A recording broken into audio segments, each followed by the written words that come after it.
பெரிய ஆடம்பரம் வரவேற்பு பிரச்சனைனா கோவப்படுவார். 1968 திருநெல்வேலிக்கு வரார். தோற்று 6 மாதம் கழித்து நான் நகர காங்கிரஸ் கட்சி செயலாளர். நான் மைக்கில் விளம்பரம் பண்ண பையங்களுக்கு என்ன எழுதி கொடுத்தோம் தெரியுமா? உண்மை பேசுகிறது, சத்தியம் பேசுகிறது, நேர்மை பேசுகிறது, நாணயம் பேசுகிறது, தலைவர் காமராஜர் பேசுகிறார். இவர் வந்து இறங்கின உடனே அவரே கட்டின அரசினர் விடுதி தங்குறாரு. முதல் கேள்வி கேட்கிறார் மாவட்ட தலைவர்கிட்ட, யார் ஊருக்குள்ள கூட்டம் போட்டதுன்னு நினைக்கிறார். ஆத்து மண்ணில் தானே போடணும், நீ ஊருக்குள்ள போட்டா மக்களுக்கு இடைஞ்சலா இருக்கும்லான்னு. ஆத்துல போட்டா தானே கேட்கிறவன் மட்டும் வருமா, மக்களுக்கு துன்பம் இருக்காது. யார் போட்டது அப்படின்னு மாவட்ட தலைவர் சும்மா இருக்கணும்ல. இந்த பையன் தான்ட்டார் நம்ம, நான் வெளியே ஓட்டு ஏதாவது பிரச்சனை ஆயிரும்.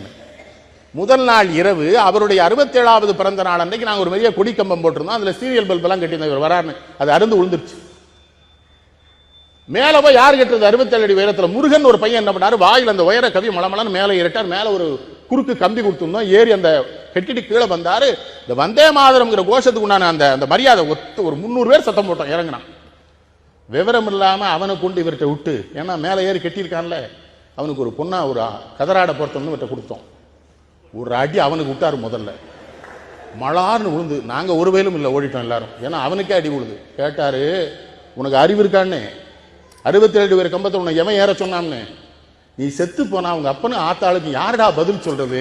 காமராஜ் வந்தான், அவனுக்கா ஒரு பிள்ளை செத்து போனான்னு சொல்லுவானடா. நீ எல்லாம் உயிரோடு இருக்கிறது வாடுறதுக்கு தானடா நாங்க அடிபட்டோம், நீ ஏன்டா சாகணும்? கிறுக்கு பையலங்கிறார். உன்னை ஏற சொன்னவன் யாருங்கிறார்? நான் ஒருத்தன் அங்க இல்லை, நாங்க 5 கிலோமீட்டருக்கு அங்க போயிட்டோம். அவனுக்கு அந்த அடி விழுது, ஏற சொன்னவனுக்கு. இன்னொருவன் வீட்டு பிள்ளை இறந்து போய் விடக்கூடாது என்கிற எச்சரிக்கை உணர்வோடு இருந்த ஒரு தலைவன் எவனோ. சென்னையில் ஒரு போராட்டம், அடிபட்டு மண்டை உடைஞ்சு தொண்டர்கள்லாம் ரத்த வெள்ளத்தில் இருக்காங்க. கண்ணதாசன் கட்சியில சேர்ந்த புதுசு. இந்த அடிபட்டவன்லாம் மேடைக்கு வர்றாங்க, கூட்டு வராங்க. இவர் கேட்கிறார், என்னன்னு? அவன் எல்லாம் ஆஸ்பத்திரி கூட்டு போய் இங்கே கூட்டு வரேங்கிறாரு. மக்கள்கிட்ட காட்டணும், தான் இந்த கிறுத்தனம்லாம் பண்ணாத என்ன, செத்து போயிருவான். ஏற்கனவே ஒரு பேர் செத்து போயிட்டாங்கிறான். எவன்டா பதில் சொல்றது? முதல்ல ஆஸ்பத்திரி கொண்டு போ, மேடை கொண்டு வராத. அப்ப கண்ணதாசன் சென்னையில் இருக்கிற ஒரு காவல்துறை அதிகாரியை கொஞ்சம் கடுமையா பேச ஆரம்பிக்கிறாரு. நிறுத்துன்னு. அவன் என்ன பண்ணுவான்? அதிகாரியை பேசாது, அதிகாரி விட்டு பெண்களை பேசாத, நிறுத்து, தப்பு. என்ன தலைவர் பார்க்க முடியுமா அப்படி தலைவரை? திருநெல்வேலிக்கு வரார். ஒரு பிரபலமான சட்டமன்ற உறுப்பினருடைய திரைப்பட அரங்கத்தை திறந்து வைக்க வரார். மாவட்ட ஆட்சித்தலைவர் பசுபதியப்பன், அவர் ரொம்ப நேர்மையானவர் அதிகாரி. அவர் என்ன பண்ணார், திரைப்பட அரங்கத்தை போய் பரிசோதித்து பார்த்தாரு. பார்த்துட்டு என்ன பண்ணிட்டாரு, வயரிங் சரியில்லை, பெயிண்ட் சரியில்லை, மக்களுக்கு இடைஞ்சல் இருக்குன்னு சொல்லி என்ன பண்ணாரு, அனுமதி தர மறுத்துட்டார் மாவட்ட ஆட்சித்தலைவர். முதலமைச்சராக தலைவர் காமராஜர் வந்து இறங்கியாச்சு திரைப்பட அரங்க திறக்க. ஒரு தொண்டம் போய் பக்கத்தில் சொன்னா, அந்த கலெக்டர் லைசன்ஸ் தரல, என்ன நீ எதுவும் சரியா பண்ணிருக்க மாட்டா, தந்திருக்க மாட்டாங்கிறாரு. அவன் அடுத்த நைஸா ஒரு வார்த்தையை போட்டான். கலெக்டர்கிட்ட போய் கேட்டோம்யா, முதலமைச்சர் வராருன்னு சொன்னோம். அந்த ஆள் சொல்றான், நான் ராஜினாமா பண்ணிட்டு எலெக்ஷன் நின்று முதலமைச்சர் ஆயிருவேண்டா, உங்க காமராஜ் நினைச்சா ஐஏஎஸ் ஆக முடியுமான்னு கேட்கறான் யான்னு போடுறான். இவர் என்ன பண்றாரு, சிரிக்கிறாரு. ஒரு 5 நிமிஷம் கேட்க சரியா தாரடா கேட்டிருக்கான். கிறுக்கு பயலு, நான் கலெக்டர் ஆக முடியுமாடா முட்டா பயலு, உன் சேட்டையில என்ன அசிங்கப்படுத்திருக்கிறிய நீ? அட கிறுக்கன் போ. அவரை எம்எல்ஏ கூட்டா, நான் வர்றேன் திறந்து வைக்கிறேன்னு. அவன் லைசன்ஸ் வந்த அப்புறம் நீ தியேட்டர் ஓட்டிக்க, திறந்து வச்சுட்டார். மறந்துடாதீங்க, மாவட்ட ஆட்சித்தலைவர் அவருடைய பங்களால இருக்கார். எதிர்பார்க்கல அவர் மறுநாள் காலையில் முதலமைச்சர் கார் அங்கே போய் நிற்கி மாவட்ட ஆட்சித்தலைவர் வீட்டில். மாவட்ட ஆட்சித்தலைவர் வீட்டில் இவர் நினைச்சா அவர் இங்கே வந்து போறார். அவர் வர்றார் வெளியே. வணக்கம் தம்பி, நீங்க படிச்ச பிள்ளைகள்லாம் அப்படி நேர்மையா நாணயமா இருந்தா தாயா நாங்க விடுதலைக்கு பாடுபட்டதுக்கு அர்த்தம். இந்த நாடு அப்பந்தாயா உருப்படும். ரொம்ப மகிழ்ச்சி, பாராட்ட தான் வந்தேன். நன்றி. ஒரு காப்பி இருந்தா கொடுங்க, குடிக்கிறேன். அது எதுக்கு தெரியுதா? அவன் பதறிடக்கூடாது. காப்பி மகன் படிக்குதா, நல்லா படிக்கணும், பெரிய ஆள வரையா.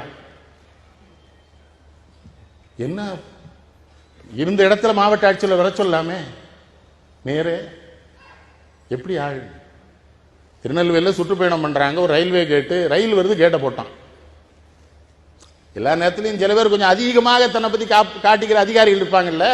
ஒரு காவல்துறை அதிகாரி அவசரமா ஓடி போய் அந்த கேட்டை தரங்கிறாரு. இவர் பார்த்துட்டார், இந்த அவனை கூப்பிடுங்கிறாரு. பக்கத்தில் போயிட்டான். என்ன கேட்ட திறக்க சொல்லியா? ஆமா. ரயிலில் அடிபட்டு நான் சாகணும்னு நினைக்கிறியா? இல்லை, உனக்கு என்ன நோக்கம்னு எனக்கு புரியல. ஆமா, அப்படியே ஐயாண்ணா இந்தா ரயில் போகிற பொழுது மக்கள் யாரும் அதில் மாட்டிக்கூடா, காடு தும்ப கூட, அதுக்கு தானே அதை கேட்டு போட்டுருக்கு, அதுக்கு தானே அவனை வேலைக்கு வச்சிருக்கு. அவனை போய் திறங்குறிய எஸ்பி போய் ஐயாண்ணா இவனை வேற எதுக்காக மாத்தின ஊரை கெடுத்து விடுவான்ட்டாரு. இவன் ஊருக்குள்ள வச்சிருக்கிறாத இங்க இவன் தப்பு பண்ணிவிடுவான். பாக்குறாரு பாருங்க, கேட்டு திறந்து இல்லை, கார் கடந்து போகுது, போக விடல, கார் நிறுத்தினார், இறங்கினார்.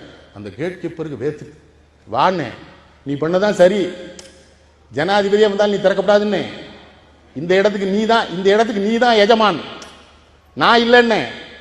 நான் தமிழ்நாட்டுக்கு முதலமைச்சராக இருக்கலாம், ஆனா இந்த கேட்டுக்கு யாரு எல்லாம், நீ தான் முதலமைச்சர், பிரதம ஜனாதிபதி வரட்டுமா, பயப்படாத போயிட்டு. அங்கதாங்க சேர்மாதேவியில தான் ஒரு ரயில்வே கேட்டில் நிற்கிறாரு. இந்த ஒரு பையா மாடு மேய்ச்சிட்டு இருக்கிறான்.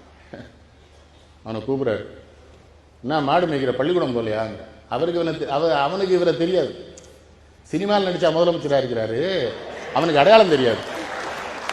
அதனால அவன் என்ன பண்ணா, பள்ளிக்கூடத்துக்கு போனா யாரையா கஞ்சி ஊற்றுவான்றாங்கிற. அப்போ ஒரு அதிகாரி அந்த பையன் போய், ஏய்ண்ணா இவர் நிறுத்துன்னு, அவனுக்கு என்ன தெரியுமா, என்ன நீ அவன்கிட்ட கோவப்படுற, அவனுக்கு அவன் நாட்டு முதலமைச்சரே தெரியலன்னா அவன் எவ்வளவு கேவலமான நிலைமையில வாழ்ந்துட்டு இருக்கா, அதுக்கு நம்மளாடா பொறுப்பு, நீ அவன்கிட்ட எப்படா கோவப்படலாம். கேட்டாரு, கஞ்சி ஊத்துனா பள்ளிக்கூடம் போவியா, அவன் ஏறாருங்க பார்த்தான், அவரை கஞ்சி நீங்க ஊத்துறீங்க போயான்ட்டான். அவனுக்கு தெரியாது, சிரிக்கிறாரு.